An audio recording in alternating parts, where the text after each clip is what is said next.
ഗ്രാമീണ സൗന്ദര്യമാണ് സാംബ്രി എന്ന പേരിൽ അറിയപ്പെടുന്ന കൊച്ചുപള്ളികളെ വ്യത്യസ്തമാക്കുന്നത്. നൂറ്റാണ്ടുകൾ പഴക്കമുള്ള സാംബ്രി പള്ളികൾ ഇന്നും സംരക്ഷിച്ചു പോരുന്നു. മലബാർ മേഖലയിലാണ് സാംബ്രികൾ കൂടുതലായി കണ്ടുവരുന്നത്. കാർഷിക സംസ്കൃതിയും ആരാധനയും തമ്മിലുള്ള ബന്ധമാണ് സാംബ്രി പള്ളികൾക്കുള്ളത്. കൃഷിയിടങ്ങളോട് ചേർന്ന് നിസ്കരിച്ചിരുന്ന ഇടങ്ങളാണ് പിന്നീട് സാംബ്രികളായി മാറിയത്.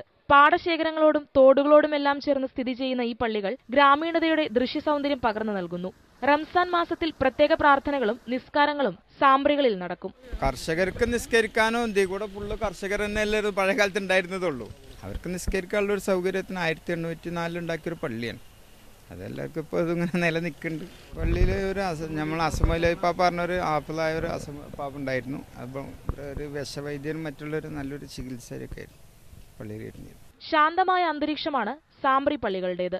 ആത്മീയതയുടെ വേറിട്ട അനുഭവം പകരുന്ന സാംബ്രി പള്ളികൾ പുതുതലമുറയ്ക്ക് കൗതുകമാണ്. ന്യൂസ് 18 മലപ്പുറം.